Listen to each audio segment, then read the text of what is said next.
people don't really understand what computer engineering is. They just perceive you as being somebody who fixes laptops, and then if something is spoiled, they just say, "Oh, IT, come and fix it." Thank you so much for joining us, everyone. Welcome to the Fireside Chat. This is for Siscode Ghana. My name is Stella Naggenda. I'm a self-taught developer and also the host of the Technically podcast. And I'm super excited to be here. A little bit about myself. I taught myself how to code a few years back. I've been working in the digital space for about 3 years now, going on 4. I like to call myself a bit of a digital nomad due to some recent changes that have happened in my personal career. And I'm super excited to be a part of this chat and see, what we're getting out of this. Okay. Thank you, Stella. My name is Enam Benis Avimega. I'm a computer engineering student of the University of Ghana. I'm also Ohenewa Enchiboisiakon, a level 300 computer engineering student of the University of Ghana. And I am, sorry. Do you need some water? No, I'm fine. Okay. And my name is Elkarisa Siedu. I'm a graduate of computer engineering at the University of Ghana, and I'm working as a software engineer. That's awesome. Unfortunately, I'm non-technical, but my name is Carl Asamoah, and I'm the founder of Siscode Ghana. And I'm here today hosting these lovely ladies who have come to, give us insights on their journeys, their experiences, and just share ideas and, have a great time. So thank you, ladies, for coming. Thank you for inviting us. Yeah, thanks for having us. Okay. So, question for you, Carl. Siscode Ghana, tell us a little bit. What is that all about? Okay, so as I said, I'm the founder of Siscode Ghana, and Siscode Ghana is a youth and women empowerment organization that seeks to promote digital literacy in Ghana specifically, but ultimately in Africa. Our organization focuses on young women, particularly, so between the ages of 6 to 13 at the foundation level. We provide computers to schools. We provide after-school training to young girls to be able to develop IT and coding skills. We also work with university students because we are cognizant of the importance of young women having role models. So we work closely with young university female students who are already pursuing technical subjects. So they help, in terms of the volunteering work that involves teaching at this basic schools. And also we provide mentoring opportunities to these young university students. We also help them get internship opportunities with organizations overseas. Is there anything I'm leaving out? I think off the top of my head, that's what Siscode primarily does. And now we are just, this is our first or maiden podcast series, because for me particularly, I realized that when I attend tech events, mostly, people like Stella will be on the podium talking about all their fancy experiences. And we never actually get to hear what some of us who are sort of, on this path are experiencing on a day-to-day basis, more so the females we are trying to support. So I felt like it's extremely crucial to actually hear from them and just hear from them basically. Just give them a voice, because in this day and age, it's very important to give women a voice. And that's what Siscode is doing, trying to do, and this podcast hopefully can achieve. Nice. I love that. That's awesome. Thank you. Yeah. Okay, so going right into it, I think the flow of our podcast today would be, we have a wonderful guest here, that's Stella, who's in Ghana visiting for the first time. First time. Yes. Wow. And, I think she came during the holidays, the best time to come to Ghana. And I'm guessing she's had a great time. But of course, we'll confirm from her how the experience has been for her, what she thinks of Ghana, what she thinks of Ghanaians. And then before we just delve into the very serious stuff about, her work and her background and all of that. Yeah, well, Ghana has been an experience for sure. I've had so much fun. I got here end of November and I'm leaving tomorrow and I almost feel like I've overstayed because I've been here for 2 months already. I feel like I'm so in my group and now I'm leaving. So that's a little bit sad, but I'll definitely be back. So I'm not too worried about that. And yeah, it's just been an amazing experience. I've met a lot of cool people. I met yourself. I've been to a lot of really cool events here, which has been really nice. And just really like from a tech perspective, being able to see what's happening. Because of course, like there's a lot that happens in Ghana in December. So I feel like it's very easy to kind of lose sight of what it is that you're doing outside of like, you know, just like having a great time. So I'm really happy with the fact that I was able to attend events, meet a lot of cool people, really see what's happening within the tech space here. And yeah, just continue to like kind of plant seeds for when I come back. Oh, Yeah, that's really awesome to hear. And I mean, what would you say in your own words is, how do you see Ghana? How do you perceive this country like since entering? Because that you are also from another African country, that is Uganda. Yeah. Yes, that's right. So I'm Ugandan. And I'd say it's funny because I say Ghana is like a little bit fast paced, and like Ghanaians look at me and they're like, "There's no way you're calling this place fast paced." No way. But it's like you have to see Uganda in order to make the comparison. Okay. Because from that perspective, it definitely is a little bit like faster, just faster moving. There's a lot of things that are happening here. I find like Ghana is the entry point for a lot of people from the West when they are coming to Africa. So as a result of that, there are tons of opportunities. And a lot of potential. So I found that to be very exciting. So from like a tech perspective, I've seen there's a lot of opportunities and things that can be done here. So that's really what gets me excited about being here. So yeah, Ghana has just it's been a good time. It's been really fun to just see what the potential is, what I could do here. And yeah, just to continue to see it grow really. Like there's a lot of investors here. There's a lot of money being brought into the country. As a result, it's obviously changing the landscape, but I don't necessarily feel like it's for the worse. Like I definitely feel like it's for the better. So yeah, I'm hoping to be able to be a part of that. Okay, that's really great to hear. We as Ghanaians are very proud to hear. Yeah, very, such, very. You know, positive feedback about our country. Yeah. So I guess we'll dive right into it. You're here today because you're a software developer, self-taught, which is so crucial because a lot of young women, young and old, want to pivot into the tech space, considering that, I mean, they say that's where the money is, right?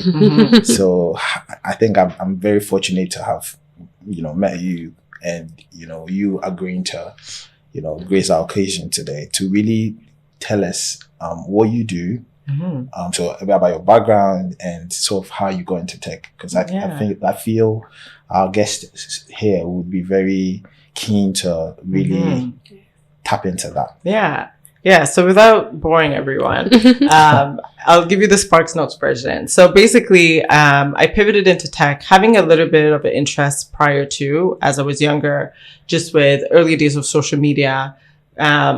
MySpace, for those who know, who may not know, but it's kind of dates me. But either way, with MySpace, I kind of dabbled in the beginning with tech. I found it to be very interesting. Then I worked in a completely different industry. I was working in real estate in Toronto for about 7 years.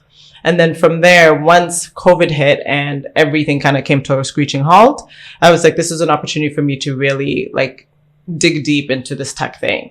So I really took the time during like the beginning of COVID to around, I want to say about 3 months, where I literally like night and day I was coding. So I was coding into like the late hours. I find like a lot of developers, I don't know what it is with like witching hour for us, but like I code the best like at night. Okay. So during the day, I'm like, I can do an alright job. But then once like 11 p.m., 10 p.m. hits, I don't know about you guys, but then I'm like, I'm doing the most around those hours. Yeah.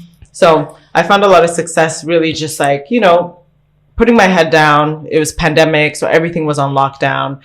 So I really took those 3 months to build my portfolio. I shout outs to YouTube University. I've learned a lot on YouTube, and I basically just utilize those resources around me. So I utilize all of the free resources. There were a couple of things I paid for, but like nothing over like $20. Okay. And yeah, kind of built my portfolio from there. Took that portfolio, started applying for jobs, and then I got hired by a digital agency in Toronto.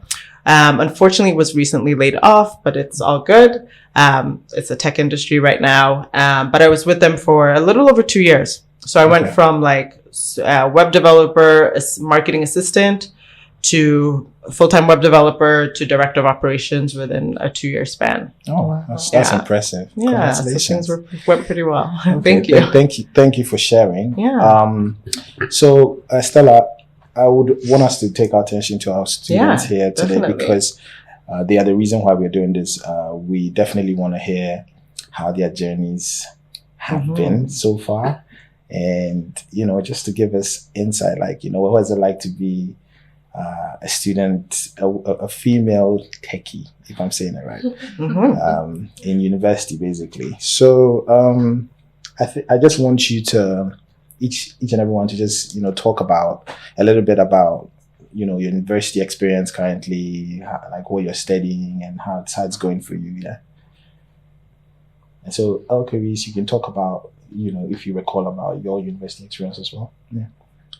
Okay, so my university experience was hectic. It was up and down because starting out, I was very confused. Because there are so many fields in tech, especially studying computer engineering, you can branch out to so many things. You can do the hardware aspect, you can do the software aspect, and you see every day you see people doing new things, but you don't really know where you fit in. So starting out was very tough because I also did see examples of people in the space, especially females, that I could look up to and see where exactly I can fit in. So it was not until I started engaging with communities like there was this community called YW and also Pi Ladies. There's a community called Pi Ladies. Started engaging with them, and I found a mentor who guided me down the path I am on right now, which is software development. So she just advised me to start with one thing and then continue. And once you start with one thing, it kind of guides you. You see the other aspects that you can fit in. So starting with software development kind of paved the way for me. So that's where I am right now.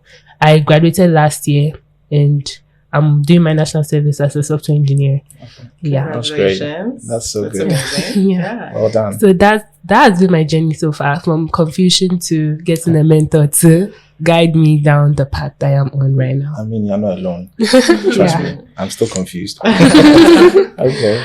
Okay, so with me, I'm currently in school, still in school, and then I also started as confused as you were because I Oh, went wow. to level 100 and it said programming language, and then I knew nothing about programming language. Honestly, I thought computer Yeah. engineering would be like primary ICT. So No, I come not there at all. I come there and everything is different. So I was so confused at first, but then going forward, you realize you're not the only confused one. Exactly. So those around you will also help you to build, growing together, and then it will get to a point where you kind of find your grounds. But then I'm still finding my grounds. I'm in 3rd year, so hoping by 4th year I would be okay. So this is what University of Ghana, right? Yeah, University of Ghana, Okay. Legon. Okay. So it's getting better. It will get better soon. I mean, it always does. Mhm. Well, my experience with tech started before university because Okay. I have 2 brothers who are in wow. the tech field. That's Oh, awesome. And then before I entered the university, they started prepping me for Oh, it. wow. So I had a little prior knowledge, but then I still had to develop the interest Yes. because it's a very involving field and you have to be in it on a daily basis Okay. or else you lose some of the things you learn. Yes. But then my experience in university so far has been a hell of an experience. We need Because details, please. Yeah. Details. Sure. The teaching and learning hasn't been to my expectation. Okay. But then we still are expected to do our best. We still are expected to perform to the best of our abilities. Yeah. Yes. And then, yes, so far so good. Okay. So, I mean, just piggybacking off this, would you say the practical aspect of your programs is inadequate? What about, the experience has made it challenging and the confusion that we are all talking about? Is it okay, Stella, you can chip in here. Is it okay to be confused in university? Or do you believe as students that there are things the university can be doing to help alleviate this confusion that you guys have? Okay, so So for the practical part, I don't think the university is doing much about it because in every year since level 200 they teach us a different programming language, and then in level 100 we did MATLAB, and then if you know MATLAB is obsolete, like old fashioned, nobody uses MATLAB, and then a computer people use it. PhD, we use it in our PhD. people use MATLAB, but then it's not as advanced as the other programming languages. So and then the university still teaches that, and they expect you to learn only that during that sem. Okay. So if you know something about Java and then you know something about Python, you don't really put it into use during that sem because that's not what they would examine you on. Yeah, so the practical aspect, the university doesn't really do well with it. But I don't blame them because it's a public university. So, Okay, interesting. and then I'm sure it's okay to be confused. Because in the beginning, you don't know what you're doing. And it's not for only tech. It works for every other thing. In the beginning, when you start something, you don't really know what you're doing. So as you go, it gets better. So I'm sure it's okay. Yeah, I think the confusion is okay. But the university won't really help you to guide your decisions. I feel like engaging with communities outside of university, especially me, that's what helped me in my journey. So I think what Siscode is doing is very good because they are joining, bringing together software engineers. Like today, if not for today, I would never actually know a software engineer like Stella who works with PHP, which is actually a language I use. So it's actually good for you guys today that you're having this opportunity in university to engage with people that are in the field. So as a student, you actually have to do extra work of going outside and engaging with communities in order to get that experience. That's what I think. I'm curious because I want to put things into perspective because you guys are women in tech, right? Yeah. What does that look like at a university level in Ghana? Like in your class, how many students do you guys have in your class? Okay. In my class, there are 37 students and there are only 6 ladies. Oh, wow. Okay. Yeah, during my time, we were 80 with 12 ladies. Oh, wow. Yeah, so we're very underrepresented. So the numbers are getting better, but it's taking some time. Yeah. Okay, that's interesting. And like, so what does that look like in terms of like adversity, struggles? Like, how does that look like on a day-to-day? Because I, like, for example, at my old company, I was the only female. And I had certain experiences that I know weren't necessarily relatable for like a lot of the men that I worked with. And like a lot of experiences that they would not necessarily understand, right? And things that I had to overcome. And not only that, being in North America, I was also the only woman of color, right? So there was no other Black people that I worked with besides myself. So what does that look like? I know, of course, like the racial aspect is not as prominent here, but just in terms of like, are there any things that you guys struggle with in school? Do you find like you do get left behind in sort of ways? Like, what does that look like? Okay, so in school, in our class, because you are just 6 girls, sometimes it's a bit difficult to ask your fellow girl a question because she also doesn't get it, and sometimes it makes there are emotional challenges. I've questioned myself a lot of times that is this what I want to do? Imposter syndrome. Yes, is this what I want to do? Because sometimes I feel so lost, and then I look around and I realize that the girls are also, but the boys, they're all doing well. They seem to know what they are doing. So sometimes I'm like, so is this why women don't really go into tech? So why didn't anybody tell me? Don't give up. Yeah, I think everyone is struggling, but they support each other. So it's time for us to also do that. Yeah. I mean, just piggybacking off that. I mean, for today's podcast, I'm supposed to be the founder of Siscode, but I'll just share my student experience. So I'm doing a PhD as well in the UK, and I just want to encourage you. When I started my PhD for the first year, I didn't know what I was doing. A whole year plus, to the extent that even when I went for my review meeting, it was very like a review where you meet a panel of doctors, like experienced researchers. It was very evident that I had no direction in my research, right? But like we've established, it just gets better. But one thing I will leave you guys with is you have to be dedicated, because I didn't let that, defeat me, because it does. For some people, they drop out of the program or they just perform very badly. But I challenged myself, like, no, I have to get this. Like, I have a brain, you know, and that's what I want you ladies to live with. You have a brain, the males have brains, like, it works. Women are smart. So you just really need to, you know, grind and try to identify, okay, maybe the approach might be different for, you know, guys and ladies, but you just have to sort of, okay, what strategies can we use? And I think that's the importance of community. That's where Stella and other women who are actually pursuing the career come. That's where they are very important, because they can tell you, oh, well, this is how you have to do it, or these are some of the strategies that I adopted that really helped me, so that you don't feel lost and alone, basically. So that's just something I wanted to throw in there. Yeah, it's super important. I find in anything that you do, community is super important, but especially in tech. Because I find for, like, as myself, I didn't have a lot of people around me in the tech space. So I was amongst one of the first people that I knew that was even working in tech. Like, you're very lucky to have your brothers, but like most people that I spoke with, they're like, tech what? And it's like, whether they're thinking like the actual hardware aspect of it or, you know, whatever else. But it was just like, there was very few people that I could relate to, or that understood like my day-to-day struggle, or like what work was like, or even just the environment of like going from an industry that was so different. And then there was certain lingo and like behaviors that I had to like adopt that I wasn't used to, right? So I totally agree with that. Community is super important. And there is so much talent out there. So many women in tech that are also doing like the same thing that we're doing. But sometimes we just have to look a little bit harder to find those people. So yeah, I totally agree. So in terms of like background in tech, I know you obviously had family members. For you two, what kind of brought you here? Yeah.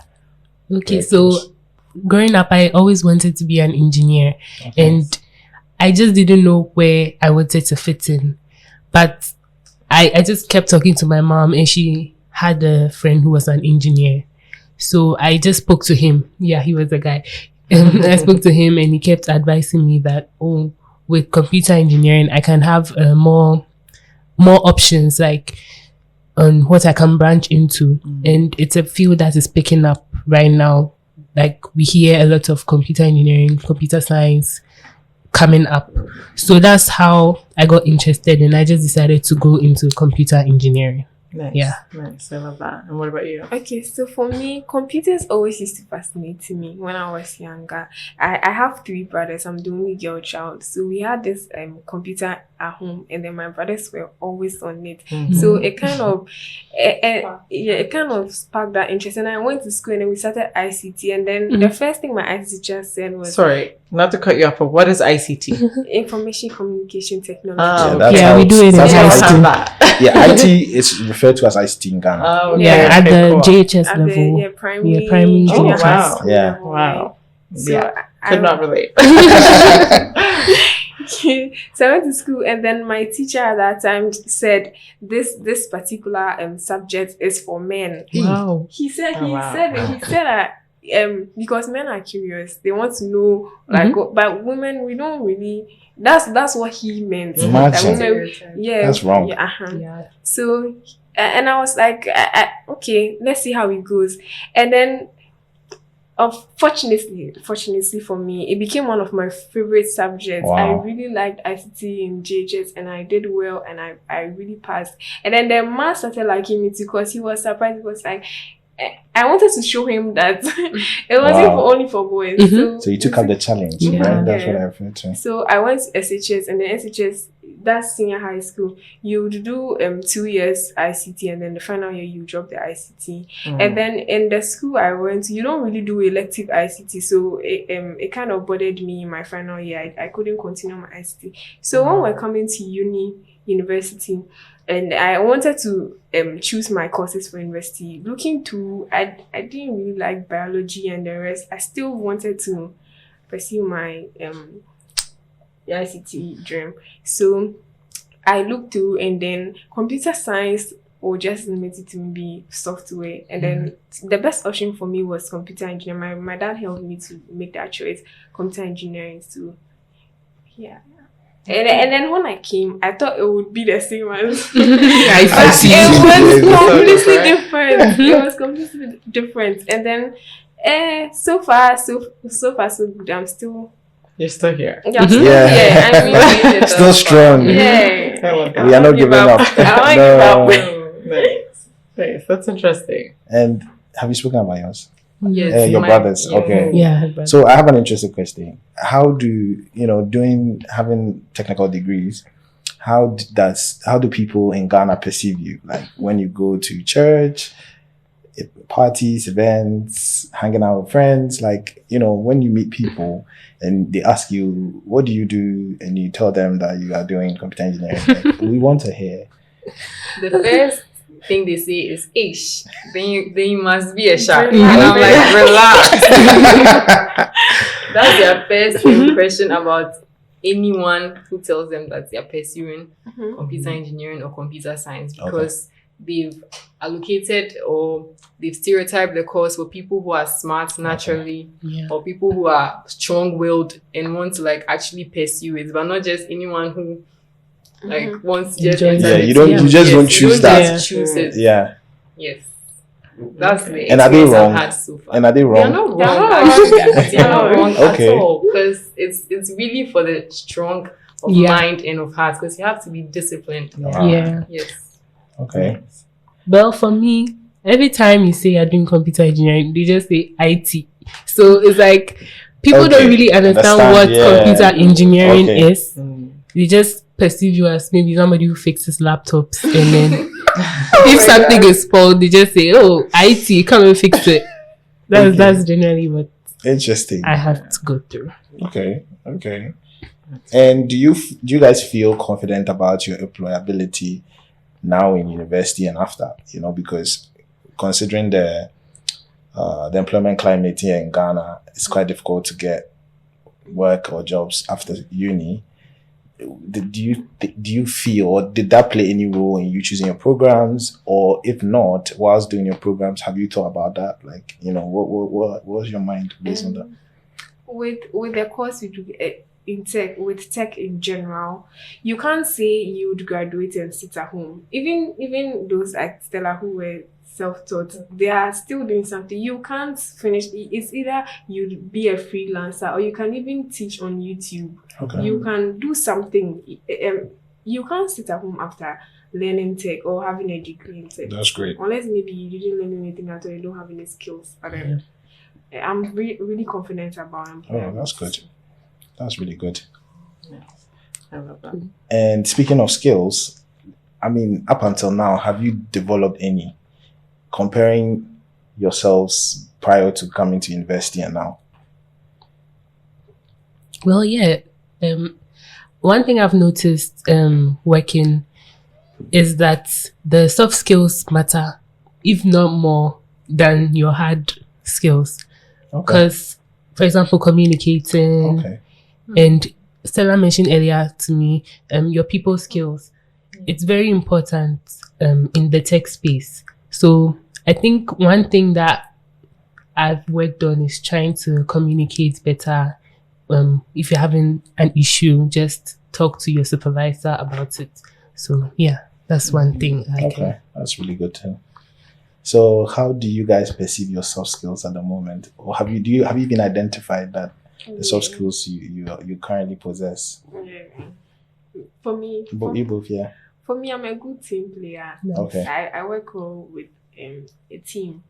So when I came to university, it wasn't really easy for me like this. I used to do everything on my own. And then I came and I had to understand that other people's opinions matter. So you would have to weigh the opinions. The one that is best fitted for the problem in front of you, you go with it. So I learned that very fast. So I'm a very good team player. Okay. For me, my journey in the university so far has improved my soft skills, because along the line we are made to do presentations, and it has built my confidence in my tech pursuit. Okay, that's great. So as I mentioned when we first started, I'm the host of a podcast called the Technically Yes Podcast, and the whole purpose behind the podcast is to encourage more people into the tech space, especially women. I find a lot of people look at me and they say coding is like not something I can take on. It's a bit too daunting, but I'm always trying to highlight that there's so many different areas in tech and there's so many different career moves that people can make. So for you guys, how do you guys ensure that like you don't end up being the only women in this space? Do you have any ways of encouraging younger women into the tech space? Like how do you go about that? Okay. So personally, I enjoy posting about my experiences on social media. So I post on LinkedIn and I post on my Instagram as well. I just try and show that, okay, I'm in the space. You can do it too. And also, I am involved in a couple of STEM for Girls initiatives. So we try to show girls that, okay, you can also be in the space as well. So we go to high schools. I've gone to a high school before to speak about my experience in tech and computer engineering. And I'm also working on this STEM for Girls initiative where we are using social media to spread more about STEM for Girls. Yeah. That's awesome. That's great. Yes. How about you guys? Okay, so I usually follow tech or women in tech pages and things on Instagram like Siscode. Well, immediately I saw Siscode, I just wanted to join. Maybe I'll get my kind there. I'll see people in that space, and then women in tech communities too. And then I just try to follow a lot of women in tech. I can go on Instagram, just type women in tech too, so that I would not feel alone. And then so if there's a seminar or they're hosting a conference or something, I try my best to attend, just to know that I'm not the only one. That's great. As for me, I give advice to the younger generation, those who are coming up after me. So if they are confused about what they want to pursue in the university, I have a friend who is a brother of my brother's friend. Hey. He just came to the university and he was kind of entrusted into my care. And he's also pursuing computer engineering. So his brother asked me to mentor him, and then that's great. Yes, though he's a guy. Yeah, there's nothing wrong with that. Yeah. There's nothing wrong with it. Yes. No, definitely not. Yes. Nice. That's awesome. And in regards to like mentorship, so mentorship is obviously very important, but I know internship is something that you guys have to do as part of your curriculum or as part of schooling. How are you navigating that space? Like, how do you determine where you want to intern? Do you have your sights set on any particular companies or anything like that? So for internships, our department is responsible for our third year internship. That's the internship we do during our third year vacation. But then other vacations, we are responsible for looking for our own internship. And to be honest, looking for internships in Ghana is very, very hard because there are other people who are putting in work for other people to pursue their internship, and it boils to the matter of who you know. So the moment you don't know anyone in power, it becomes very tough for you to get an internship somewhere. Okay. Yeah. I mean, so has this been the same experience for you, or like has it been very difficult? Yeah, I personally had and your a friends? tough time finding an internship, but it's through networking. And honestly, sometimes you might think that you getting your parents to get you internships is maybe you feel you didn't do it on your own, but that's how the world works. Knowing people can connect you to opportunities. So it's just about networking, getting to know people, researching. Maybe your mom's friend is an engineer somewhere, so you go just ask, what do they do? And then at the end of the day, you might end up there. You will find yourself there. Yeah. I mean, so networking. Yeah. Sorry to cut you. I mean, it's very crucial there, especially in Ghana. We call it whom you know. Yeah. And I would say I have a finance background, so my mom worked in banking, and my first internship was in her bank. So I think that is why you have to become woman in tech, so that your children can benefit from you, right? Yeah. Because my mom being in banking, that has set the path for me. So it's very important. But I mean, aside all this, because I mean, people even getting employment in this part of the world is extremely difficult. Not even just here, even in other parts, even in the UK, same. But I would say, I mean, luckily for you, you have, through your own research and networking, you have connected with Siscode. And one thing we are introducing is a program called Hire for Impact. Because we identified that a lot of there's an active budding youth force in this part of the world, that's Africa and even Ghana. And they out there in the West, you know, the opportunities are endless. Like people, because the resources are there, there's funding is there, you know, new initiatives are cropping up every day. And oftentimes, sometimes businesses and individuals find it even difficult to hire, or it's very expensive. And if, let's say, you're a small business out there in a Western country, you're trying to develop your concept, you might not necessarily have the capital to hire somebody like on a full-time basis, or someone who come and work for you for free, because it's expensive to live out there. Stella can attest to that. Very expensive. Yeah, so I mean, that's what our program represents. We are Siscode is trying to pair, you know, these students like yourselves who are here in Ghana or in Africa, who are looking for work opportunities to develop themselves, learn a thing or two, get something, work experience on their CV, because now a lot of employers want to see. I see a lot of memes where they say they ask for 10 years experience from it, like from a graduate. Like there's a meme like that. Yeah. You know, so it's very, now more than ever, it's very important. Everybody wants to see, what have you done? The degree is no more relevant as it used to be. So that's what our program seeks to do: pair youth students here in Ghana and Africa to smaller businesses, freelancers out there in the West, to, you know, so that, you know, it's remote. So, you know, students can do this whilst they're in university, and then even when they are, you know, on vacation. You know. And I know Siscode has been able to pair a few students so far, and the experience has been great. The feedback has been awesome. These students have really enjoyed the experience, because imagine sitting here in Ghana and being exposed to softwares, technology, ways of working in, imagine, United States, Canada, UK. I mean, it's a given. I wish I had it. Like, trust me. So that's something we are working on. It's in the pipeline. But we are hoping that, you know, we can get more support to really structure the program well, because they are getting a lot of positive feedback from this. And it's amazing because it's something you can put on your resume, right? Like when you have international work, like, and that's the beauty of tech, like there literally are no boundaries. You can get clients everywhere. You can work from anywhere. And it's something you can definitely leverage. So I love that. Yeah, it's really nice to see. So at this point, you know, Stella is our resource person. If you have any specific questions, she's a female like yourself. I mean, feel free to, you know. She's getting ready. I got questions. Feel free to pick her brain, basically. Okay, so you said you are self-taught. How long did it take for you to be very prepared? Yeah, no, that's a good question. So, like I said, I dabbled a little bit in HTML with like the MySpace. So the MySpace was basically like there was no even CSS at all. It was just HTML.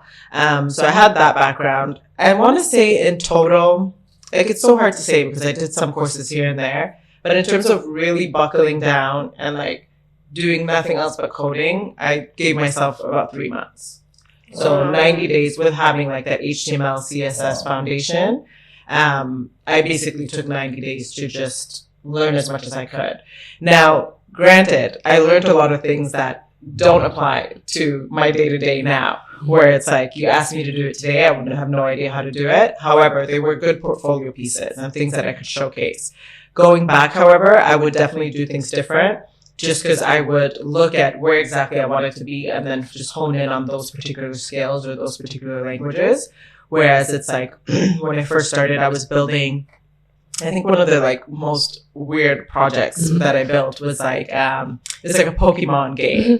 So it's like a Pokemon card flip game. And it was basically just so I could showcase my JavaScript skills. So it was almost like, basically the same concept as rock, paper, scissors, but in Pokemon style, where you can actually pick your card, pick your fighter. I know nothing about Pokemon, FYI. Like, that is not my thing. So even just building that, I was like, I actually don't, I know the logic, but I have no idea of like the actual like cartoon or anime. I don't know what category it falls in, but either way. So it's like, basically 90 days. 90 days. And that was like, I mean, it's very intense. And did I come out of those 90 days knowing it all? Absolutely not. I learned so much on the job, but once again, it came down to me being able to showcase, like, I have the skills and I can learn the rest at work. So my employer saw that and said, okay, well, this is your portfolio. I did a few coding challenges during my interview. And although I didn't pass every single one, it was like the logic was there, the understanding was there, and more than anything was the willingness to learn, right? And because I was super passionate about it, and I was almost desperate to leave my former career because I didn't like what I was doing. And yeah, so that, you know, I was able to showcase that through the interview process. That's awesome. Yeah. I want to know, how do you deal with failure? And that's feeling like people thinking you can't do something. Yeah. How do you deal with that? That's a really good question. So I find failure is one of those things. It's like, it's all about perspective, right? So a lot of times I've been hard on myself when I'm not able to do something or accomplish something at work. Or like I found myself, especially in the beginning of my career, overworking. Like I was staying way later than I should have. And it's funny, I was having this conversation with my friend the other day and I was like, girl, clock out. They're not paying you for this.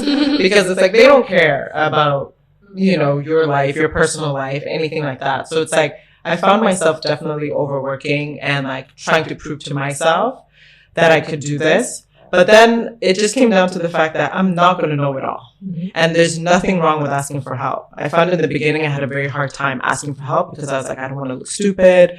I don't want them to know that like I'm not good at this. I don't want to get fired. I had imposter syndrome. Like, it was insane. Like, do you guys use Slack or do you know Slack? Yeah, we know So Slack. the Slack notification gave me anxiety. Like that notification would go off and I would be like, oh my gosh, I'm getting fired. Or like they found something, they found a bug or whatever. But it's like I had to teach myself, like, one, it's not healthy to live in that state of mind. But two, it's like, who is creating this chaos? I'm creating that chaos for myself, right?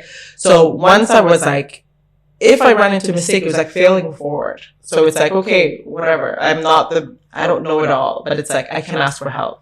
And it's like, I kind of got to a point where I started to realize like, it's not even expected for me to know it all. There were certain things that I knew that my boss didn't know. And he was the one who had coded this stuff originally, you know? So it's like, I'm going into his code, I'm making corrections, I'm asking him for help, and he has no idea. So it's like, we gotta kind of lower our own expectations on ourselves. And just like, be grace, give yourself grace, you know, be easy on yourself. Like, we're not going to know it all. And like, the best of the best developers, they don't know it all either. So it's like, yeah, I feel like once I kind of came to terms with that, and I, not to say that you shouldn't care, but like, you know, just take it easy. It's like, it's just a job. You're not saving lives. Like, you know what I mean? So, yeah. Okay, I have another question. Have you ever come into contact with another lady in tech, and do you ever face, let's say, jealousy? Good question. There isn't a lot of women into, like, the company I worked at, I was the only woman there. So definitely not. Other women in tech, I haven't really encountered that. I find everyone's been super encouraging. I find it's one of those spaces, like, women want to see more women in the space. Exactly. Because we know it's like, our life only gets easier the more of us are in there. So I've never really encountered anyone, like, you know, being weird towards me or anything like that. If anything, it's just been like tons of encouragement. Maybe I'd find some people that are like not interested in helping me, but I've never taken that personally either because I'm like, they have a job and they have a life, you know? Like some people literally just clock in and clock out. It's not about like trying to change the world. It's not about trying to do the most. Like some people don't even enjoy it, right? Like a lot of people fall into the tech space just because. You know, maybe like family members, whatever. So I've never encountered that, thankfully. Yeah. That's great. Yeah. What were your greatest hurdles and how did you overcome them? And also, what was the greatest resource that helped you in your tech journey? Yeah. So my greatest hurdle was definitely like being able to like let go of just like problems that came up at work. Like when I was like troubleshooting and like trying to keep at it for like hours on end, trying to figure out what it was. Me and Carl, when we initially like had our meeting, we were talking about like the art of Googling and like how important that is and how like that in itself is a skill. Like that should actually be on a resume. Like it should, under skill should be like professional Googler because like that in itself it's a thing, right? So I feel like that was one of the hurdles I had to overcome in the beginning. Is like one, wanting to know everything and being like, I don't want to look at the documentation. I need to be able to like know this in my sleep. And also being able to like, when I ran into issues, like knowing how to actually tackle those problems. Cause I felt like when I first started, building my own portfolio is one thing, right? It's like, I knew what I wanted the outcome to look like. I knew how like pretty I wanted it to be. I know like what I wanted to present. But then once I got into the workplace, it was like, everything's already built. And now it's like, things break and how do you fix them? So I really had to like adjust my mindset around like, how do I now approach problems versus just like my own error codes, because sometimes like you run into your own errors and you're like, okay, I'm just going to delete everything and start from scratch. And it's like, you can't do that at work. You can't delete everything. Like the problems persist. If anything, they get worse. So it's like, yeah, that's definitely one of the biggest hurdles I had to overcome, was like learning how to be good at that aspect of the job. And then if I wasn't good at that aspect, now being able to leverage either my team members or like the internet and other people online. And sorry, I forgot the other half of your question. Your greatest resource. Oh, Google. Hands down. I Google everything. I'm not ashamed to say it. Everything is out there. Like every problem you have encountered, someone has encountered that problem before you. Yes. And it's just like, it's just coming to terms with the fact like, most developers are just really good at Googling. Yes. They're really good at copying and pasting and moving things from one place to another. Because it's like, when you look at technology, for example, especially coming to Africa, a lot of technology is just repurposed and reused and then turned into new things, right? So for example, we have Uber. That's something else here. Or like you have Uber here, but then you have Bolt. And then you have like Uber Eats that we have. And then you guys have Bolt Eats. And then you have like, there's just like, technology just gets recycled and reused and rebranded. Yeah. Exactly. So it's like, knowing and understanding like that's how things work has also been like quite eye-opening, where I'm like, okay, it's not about reinventing the wheel. It's like, how are we taking an existing solution, or how do we solve a problem over here and how do we solve that problem over here? And yes, there's tweaks and different ways in which you have to make it fit. But it's literally just that. Like people are taking one thing, because everything's open source, most things anyways. So you just take that and then you're like, okay, I'm going to take that and I'm going to build over here and I'm going to invoice here and I'm going to bill here. And then that's how you get like entrepreneurs on this side of the world that are doing amazing things. But usually it's not new technology. It's just reused and rebranded. Awesome. Any more questions? I have another question. How do you balance tech with your life, with your non-tech life? Honestly, I've become really good at it. But I think it's also just comes down to the fact that like I just have those boundaries. Like I really value my time and like my life. I feel like life is very short, and like if you listen to my podcast, that's like a mantra almost. I just feel like we need to have that balance regardless of what we do. Like I feel like family is very important, friends are very important, self-care, mental health. I find like in the tech space, you do see a lot of burnout. People that just like work, and they're like slaves to their jobs. Like I remember when I first started in tech, I was like, I have FANG companies is like my North Star. Like I want to work at Facebook, or I want to work at Meta, or I want to work at Google. And I'm like, that's not really where I want to be, because I know that most of those people don't have the best work-life balance. And it's like, it may be great for your resume for, the time being. But for me, really what it comes down to, I just respect myself and my time enough that like, nothing really like bleeds into that. I don't really allow my work to take over. I had that for a little bit in the beginning, but it's just really like I work to enjoy my life.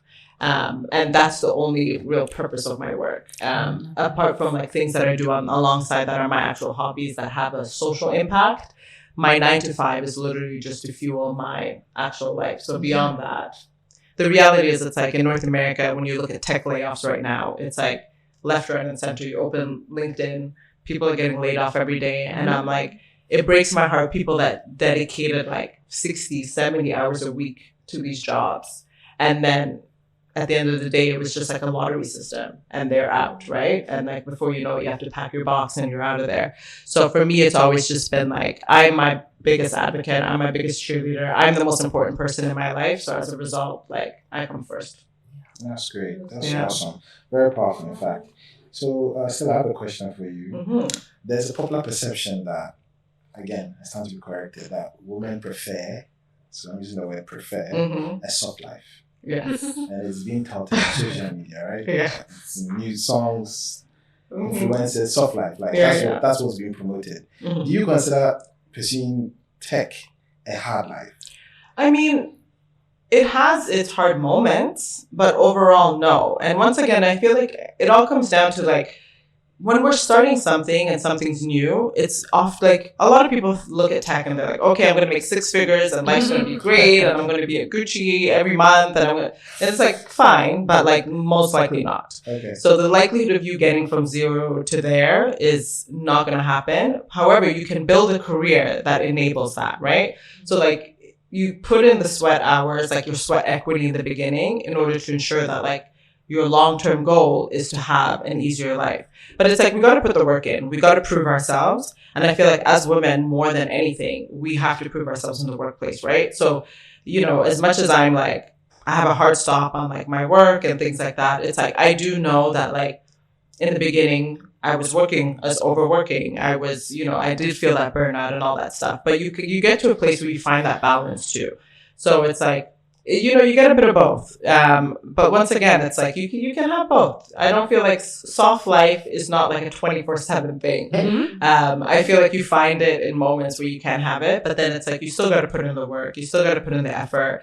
And the reality is, it's like with technology, especially, it's ever evolving and it changes so often. So it's like you said, you have to be on top of it. You have to continually like upscale. But it's like, I feel like I've gotten to a point now where I have like a pretty good balance. But I also know that could very much change, you know, like depending on the avenues and the paths that I want to take. But I aspire to have a relatively soft life. Okay, that's great. So, well, for me, one thing I'm big on is what advice do you have for the youth, because our organization is all about the youth, particularly females who are aspiring to be like you. What do you have to say? Yeah, my advice would definitely be, you know, first of all, figure out exactly what it is that you want to do and what's going to make you happy. I feel like a lot of times we do things simply because other people tell us, like, this is the path that we should be on. This is the path that we need to take. And it's very, you know, we're often influenced by the people around us, which is fair. I mean, they're there for a reason. But I feel like we have to become more intentional in terms of, like, where we see ourselves, where we want to be.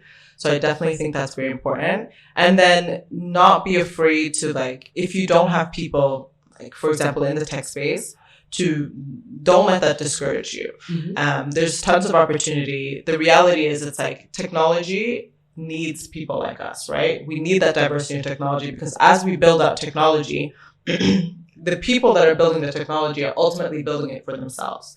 And that's not necessarily intentional, but that's just a matter of fact and what happens, right? So we have to ensure that, like, not only just for the youth, but like we are also becoming those role models for them, right? So as we're walking through life, like we talk about what we're doing on our day-to-day, we are speaking to other people, we are kind of breaking down those like stigmas. So it's not necessarily so much up to them, because I feel like there's a lot of weight put on like kids and how can we encourage kids to do XYZ. But the reality is, it's like kids are kids. Like their interests are going to be whatever their interest is at the time, and it changes so often. We evolve so much through our like youth. I think more importantly, it's up to us as adults to really become those role models and be those people that they can look to, and then in turn make decisions based on that. Okay, that's awesome. Is there anything more, or we're good now? Yeah. All right, so thank you so much, Stella, once again. Thanks for having me. Appreciate you taking the time, because I know you are due to leave soon. Yes, unfortunately. It's been great having you, great meeting you. I wish you the very best. Thank you. Forward, safe travels during your Thank trip. you. And I mean, we'd love to have you here in Ghana again. Yes. You're welcome anytime. And we definitely hope to be in touch, because we feel like your experience is very great and very relatable to a lot of young women. So it would be very important to still be connected to you, to be able to sort of spread the word and help, encourage more females to get into tech. So thank you so much. Yeah, thank you for having me. Yeah, and definitely, I'll definitely be back. So we'll do a part 2 to this. Definitely. And At ladies, some thank point.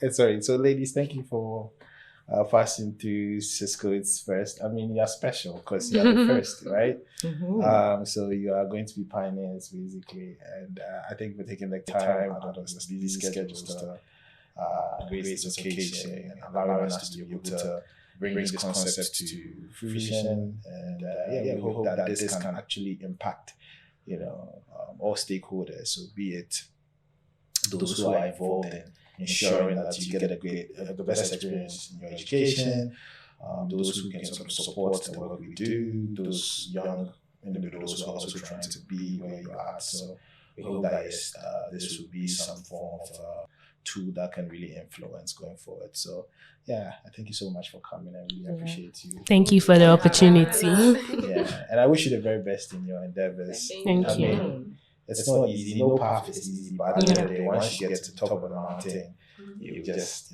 you can smile and be excited. So have a good evening, everyone.